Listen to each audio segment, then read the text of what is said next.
Une fois de plus, bonjour à toutes et à tous. Soyez bénis dans le Seigneur. Donc le thème de ce matin,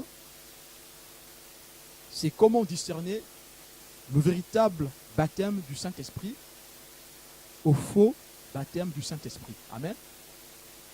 C'est le sous-thème de ce matin. De même, le Seigneur nous a enseigné ces derniers temps comment discerner la présence de certaines forces dans des vies. Et il va de soi aussi qu'on puisse discerner la présence de la force du Saint-Esprit dans une vie qui est renouvelée. Amen. Tout ce que nous faisons dans ces enseignements, c'est ce que nous recommande le Seigneur. Il est écrit dans 1 Jean, chapitre 4, verset 1, « Bien-aimés, n'ajoutez pas foi à tout esprit, mais éprouvez les esprits pour savoir s'ils sont de Dieu. Car plusieurs faux prophètes sont venus dans le monde.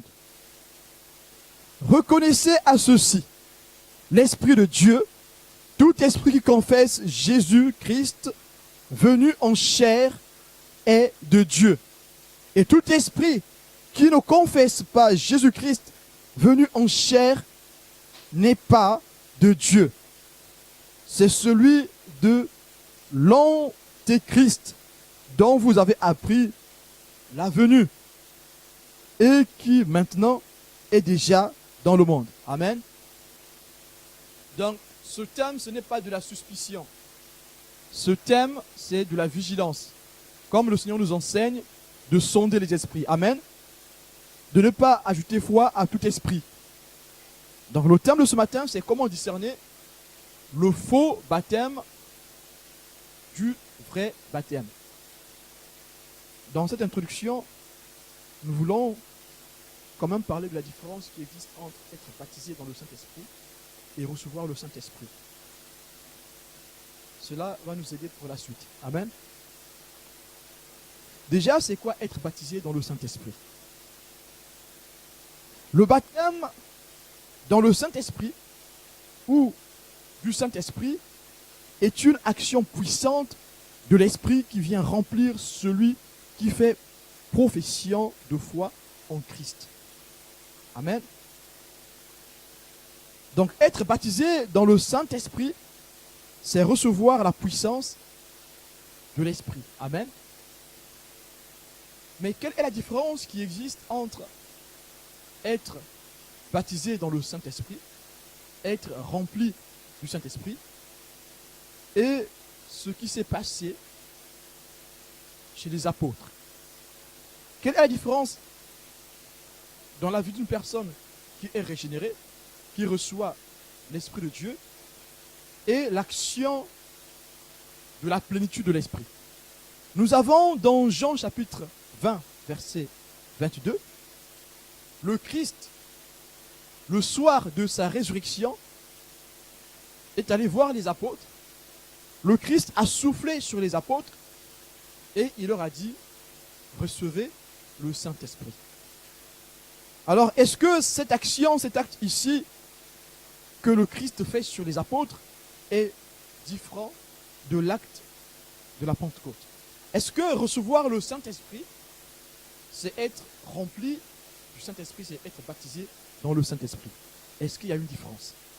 Nous voyons que le soir de la résurrection, comme il est écrit dans Jean 20, verset 22, après ces paroles, il souffla sur eux et leur dit, recevez le Saint-Esprit. Amen. Et ici, le verbe souffler a une connotation de donner vie,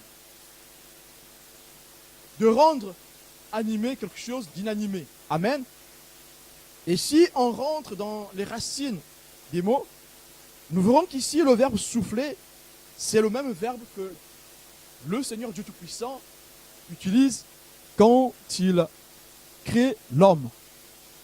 Dieu souffla dans les narines de cette masse de terre qu'il avait formée pour que cette masse inanimée devienne une âme vivante. Amen. Et quand le Christ vient souffler sur les apôtres, il vient souffler sur les apôtres afin que ces apôtres qui étaient morts dans leurs péchés revivent en Christ. Vous savez, on a tous étudié que quand Dieu a dit à Adam et Ève, si vous mangez le fruit de cet arbre, vous mourrez certainement. Mais quand ils ont mangé le fruit de l'arbre, Adam et Ève sont morts des siècles plus tard, n'est-ce pas? Est-ce que finalement Dieu a menti dans sa promesse? Non, Dieu n'a pas menti. Quand ils ont mangé ce fruit, ils sont morts instantanément. La mort qui a intervenu avant les autres morts, c'était la mort spirituelle. Et nous, quand nous sommes séparés de Dieu, nous sommes morts spirituellement. Et qu'est-ce que Dieu fait? Dieu vient souffler sur nous pour notre régénération. Amen. Donc le premier souffle que les apôtres du Christ reçoivent ici, c'est le souffle qui les régénère. Amen. Et nous aussi, quand nous venons à Christ, par la repentance, par la reconnaissance du Christ comme étant le Sauveur, comme étant celui qui est mort à la croix, par notre sincérité devant l'acte de la croix, par notre reconnaissance de l'acte de la croix, en ayant la foi en Christ, nous sommes régénérés. Le Saint-Esprit vient faire une œuvre en nous. Cette œuvre est comparable à l'œuvre que le Christ fait en soufflant sur les apôtres. Quand le Christ souffle sur les apôtres, il dit « Recevez le Saint-Esprit ». Amen. Nous voyons que dans cette action de recevoir le Saint-Esprit ici, ce n'est pas une action qui va se passer 50 jours plus tard. Quand le Christ dit « Recevez le Saint-Esprit », les apôtres ont reçu le Saint-Esprit tout de suite. Est-ce qu'ils étaient prêts pour la mission? Non. Tous, quand nous venons à Christ, nous passons par la régénération. Cet acte où le Seigneur nous appelle, nous fait grâce de rentrer dans sa vie. Et nous acceptons cet appel, nous acceptons cette grâce par la foi. Et là, nous devenons des sauvés. On ne sera pas efficace en s'arrêtant sur l'acte de la régénération où l'Esprit de Dieu vient nous redonner la vie que nous avions perdue. Mais est-ce que cela veut dire que dans cette première visitation, l'Esprit de Dieu n'agit pas avec toute sa puissance? Si, l'Esprit de Dieu agit déjà en nous. Parce que dans cette situation, quand l'Esprit de Dieu vient se mettre en nous, l'amour de Dieu va commencer à naître en nous pour que nous puissions chercher Dieu de façon plus profonde. Amen. Donc, le premier acte, c'est un acte qui est divin, qui ne dépend que du Seigneur. Amen. Ce n'est pas un acte humain. Nous, ce que nous avons à faire, c'est de ne qu'avoir la foi. Nous passons par la réelle repentance en ayant la foi en Christ et nous sommes régénérés. Nous devenons des temples du Saint-Esprit. Mais pour aller plus loin, il faut un deuxième acte qui est appelé le baptême dans le Saint-Esprit. Et les disciples du Christ ne pouvaient pas s'arrêter à l'acte de la régénération.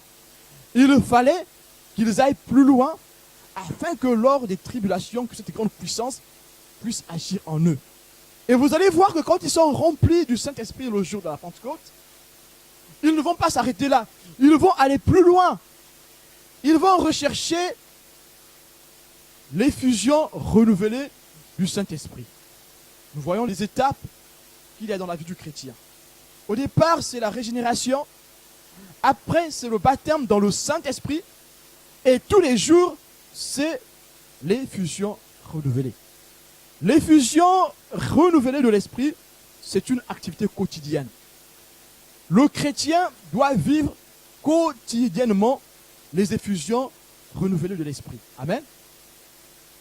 Nous avons vécu le baptême du Saint-Esprit. Le baptême du Saint-Esprit, on a bien vu avec les apôtres, c'était une langue de feu sur leur tête, n'est-ce pas? Individuellement. Une langue de feu. Donc, cette étincelle doit grandir. Et nous verrons que cette étincelle grandit par les signes que nous allons tous étudier ce matin. Comment discerner le vrai baptême du Saint-Esprit du faux baptême du Saint-Esprit. Amen. Cette étincelle qui est le feu que nous recevons au début va se manifester par des signes. Nous verrons ces signes un peu plus bas. Mais nous voulons revenir sur le fait et que c'est 50 jours plus tard que les apôtres ont reçu la promesse qui a été donnée dans Joël chapitre 2, du verset 28 à 29, mais aussi Joël chapitre 3 au premier verset. Amen. Cette promesse s'est concrétisée. Ils ont été baptisés dans le Saint-Esprit. Et vous avez cela dans les Actes des Apôtres au chapitre 2. Vous avez les promesses qui ont été faites dans Actes des Apôtres chapitre 1, dans Jean 14 verset 16 à 18, dans Jean 14 verset 26, dans Luc chapitre 24 verset 49. Et la promesse accomplie dans Actes des Apôtres chapitre 1 à 4, dans Actes chapitre 8 verset 14 à 17, dans Actes chapitre 10 verset 44 à 46. Amen. Nous avons l'accomplissement de la promesse. Et 50 jours après avoir régénéré les apôtres spirituellement, le Saint-Esprit est descendu sur eux de façon massive, de façon puissante. Et cette action ici est bien distincte de l'action de la régénération. Et nous voulons encore insister ce matin que pour entrer dans les dons spirituels, il faut aller plus loin de l'acte de la régénération. Ceux qui reçoivent les dons spirituels, ce sont ceux qui vont plus loin de l'acte de la régénération. Si tu te contentes de la régénération, le Saint-Esprit ne pourra pas agir en toi. Et donc, le baptême dans le Saint-Esprit vient permettre à l'Esprit qui est en nous de se manifester de façon puissante. Nous avons pris l'exemple d'un ordinateur. Dans un ordinateur, on installe un logiciel. Donc, il y a un paquet de logiciels, un package, pour utiliser les éléments qui sont dans l'ordinateur. Par exemple, pour Microsoft, pour utiliser tous les éléments qui sont dans Microsoft, il faut pouvoir les activer, n'est-ce pas? Est-ce que, parce que tu n'utilises pas Excel, qu'il n'y a pas Excel sur ton ordinateur? Non, tu as Excel sur ton ordinateur. Tu as Visual Basic sur ton ordinateur. Mais pourtant, Excel, Visual Basic ne se manifeste pas dans ton ordinateur. Tu utilises que Word. C'est l'option basique. Mais pour que tu utilises Excel ou encore plus loin, Visual Basic, il faut que tu t'investisses. C'est ça la différence entre le premier acte, qui est l'acte du Saint-Esprit. Il vient réellement en toi, il est réellement en toi. Mais il ne se manifeste pas de façon puissante. C'est parce que tu ne l'as pas sollicité dans ce sens. Amen. C'est l'homme qui doit solliciter l'action du Saint-Esprit. Toutefois que les hommes ont été remplis du Saint-Esprit, ce sont les hommes qui l'ont sollicité. Amen. Actes chapitre 2, versets 1 à 4, ce sont les hommes qui ont sollicité. Amen. Le Christ leur dit, vous restez, n'allez pas loin, ne vous dispersez pas, restez à Jérusalem, jusqu'à ce que l'Esprit vous visite. Amen. Jusqu'à ce que vous soyez remplis du Saint-Esprit. Le deuxième acte dépend de l'homme. L'homme doit s'investir. Si nous restons passifs, nous ne pourrons pas impacter notre environnement. Le chrétien qui veut impacter son environnement doit dépasser l'acte de la régénération, doit aller au-delà de l'acte de la régénération. Vous savez, la parole de Dieu dit que notre amour doit grandir.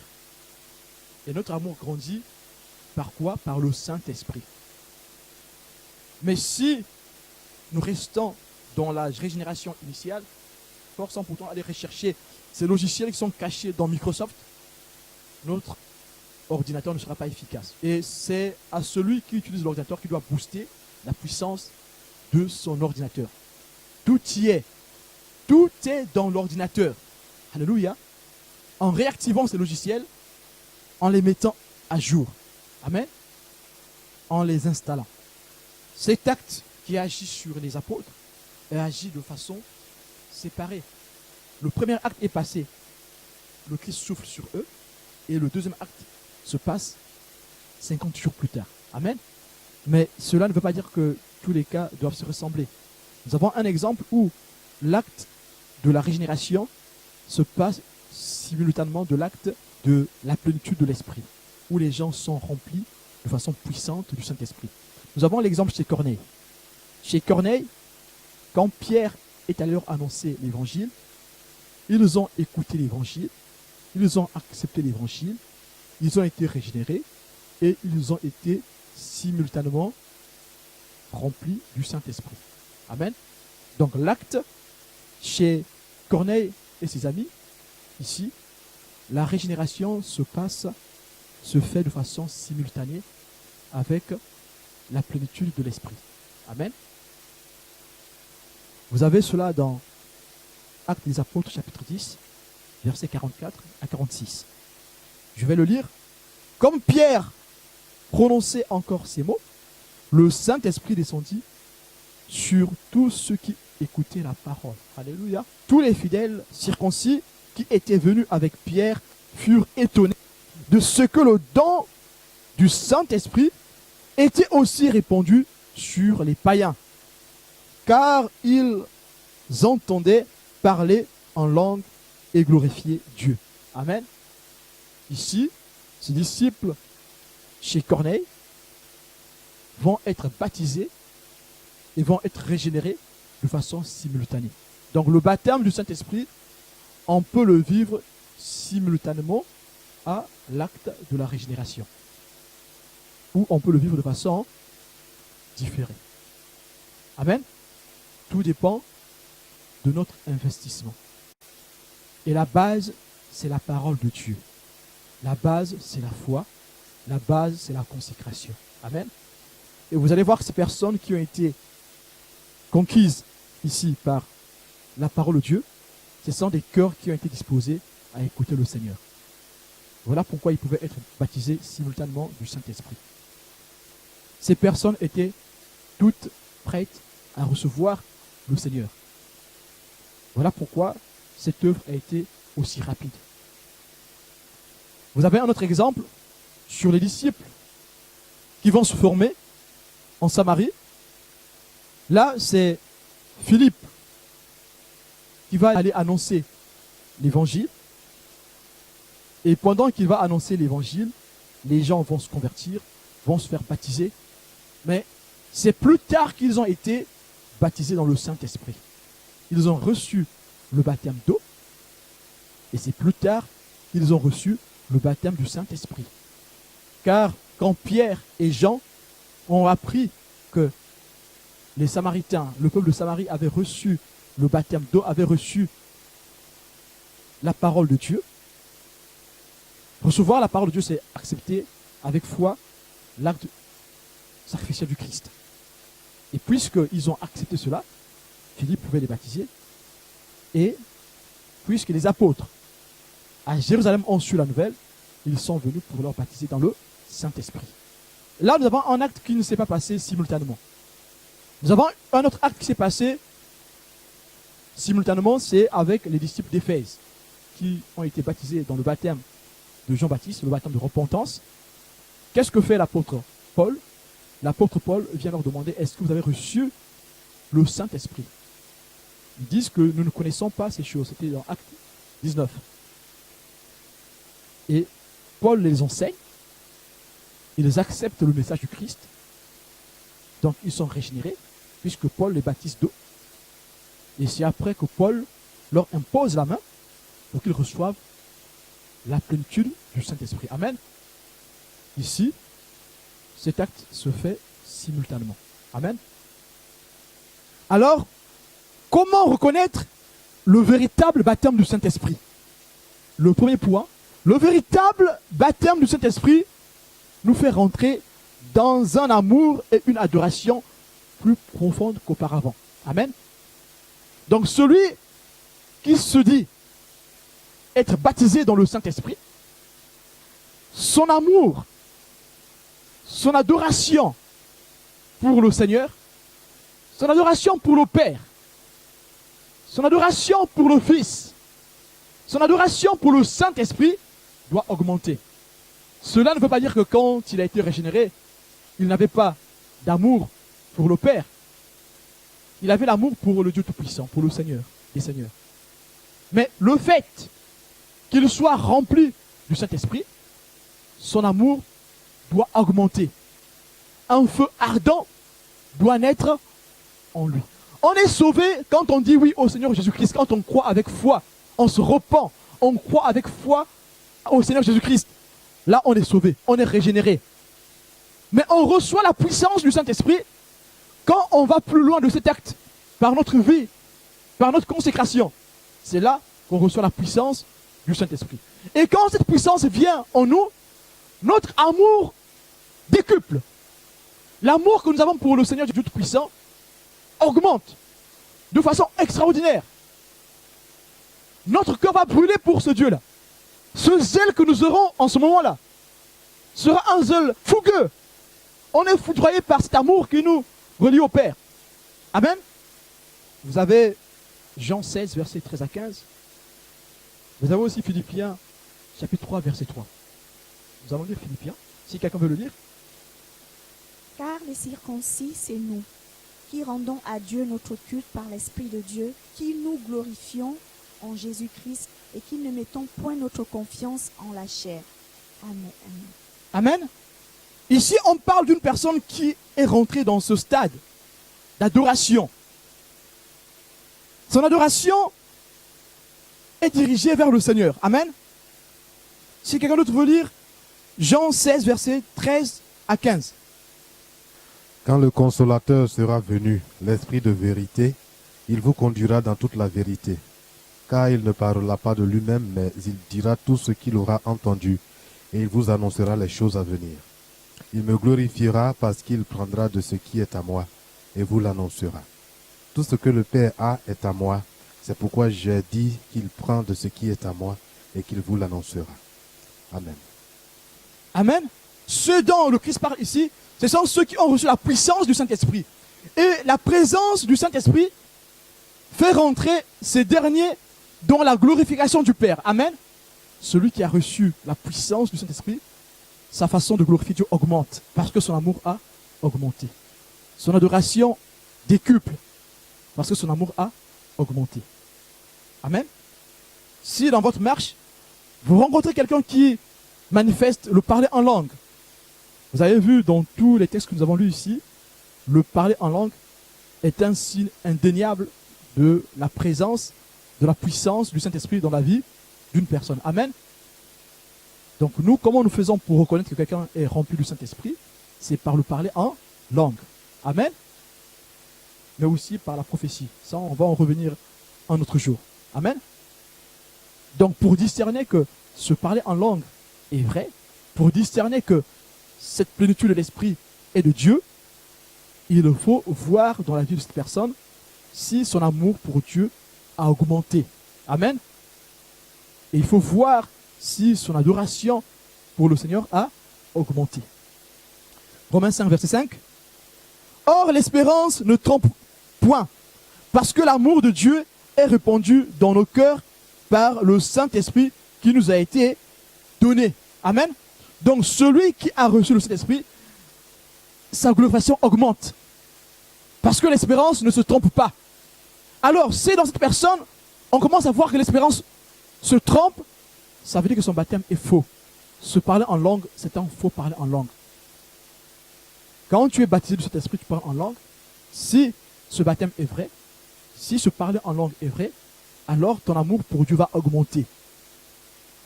Ton adoration pour Dieu augmente. Deuxième point, celui qui dit qu'il a été baptisé dans le Saint-Esprit, qui parle en langue, qui manifeste les dons spirituels, sa sensibilité à la présence du Christ doit augmenter.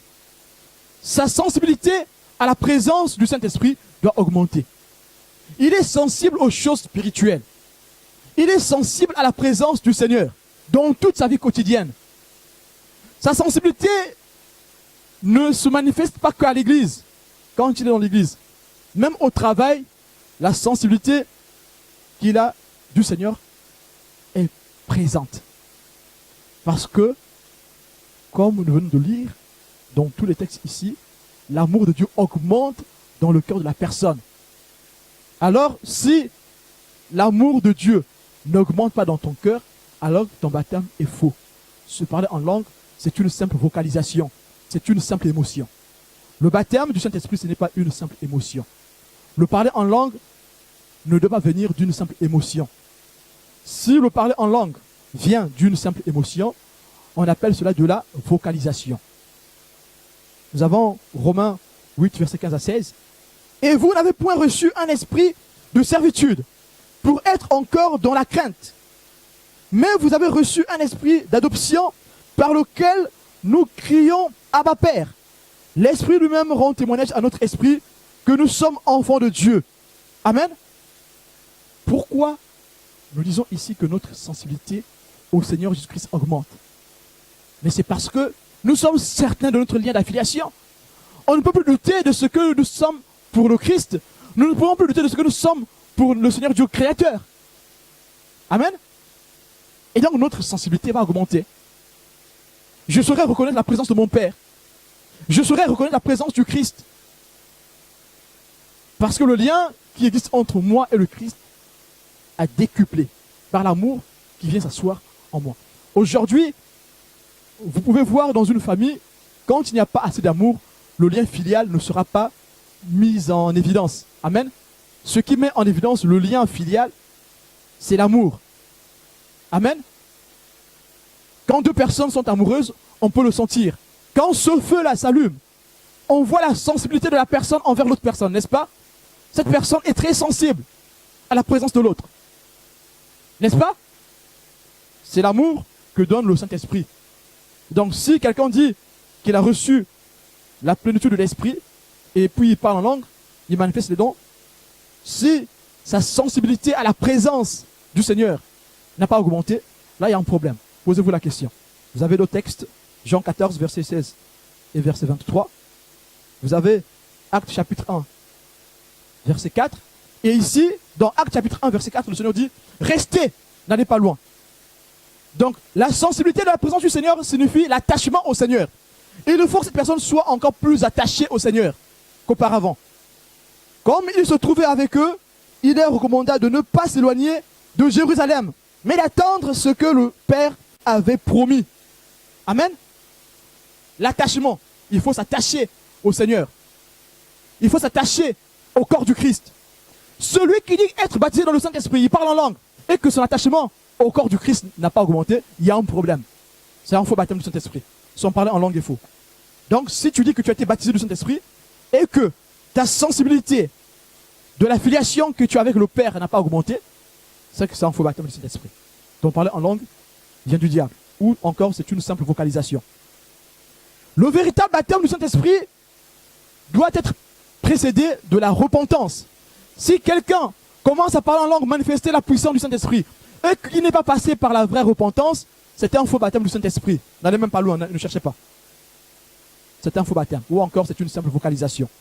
Celui qui dit qu'il a reçu la puissance du Saint-Esprit, il faut qu'il se repente.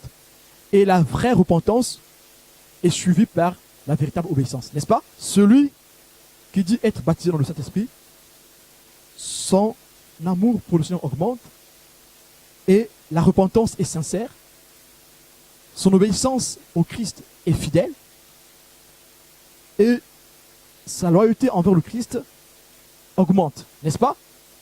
Mais si vous voyez que cette personne, son obéissance n'est pas totalement ça, il y a un problème.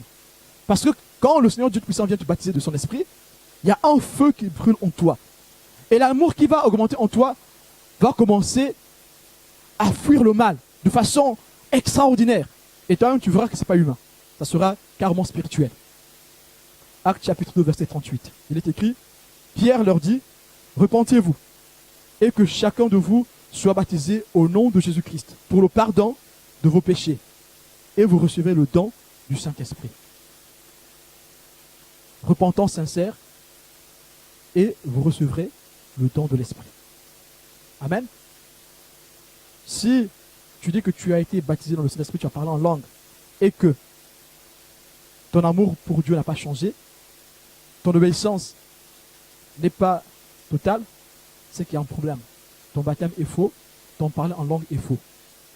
Le vrai baptême est conservé, ce n'est pas quelque chose qui dure une semaine, un mois. Ah, il a parlé en langue à l'église, donc il a été baptisé du Saint-Esprit.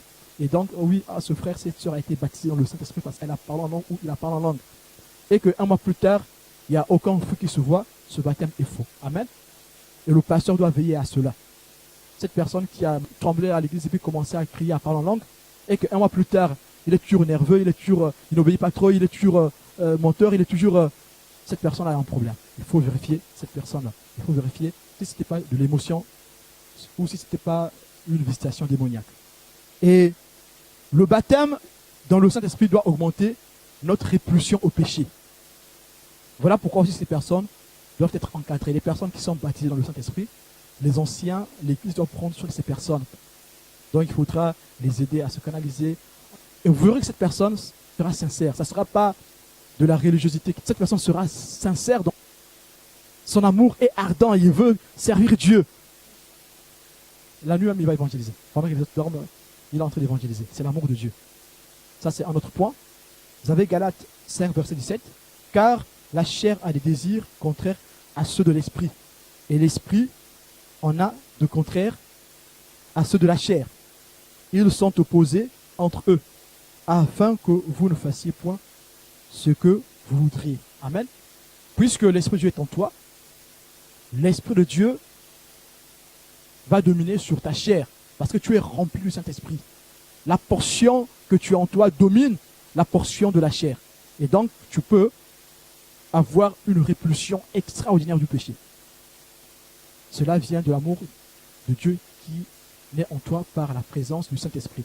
Cette œuvre est une œuvre du Saint-Esprit, par l'amour qui augmente en toi. Et tu auras la haine du péché. Amen. Et c'est à cela que le Christ appelle l'Église.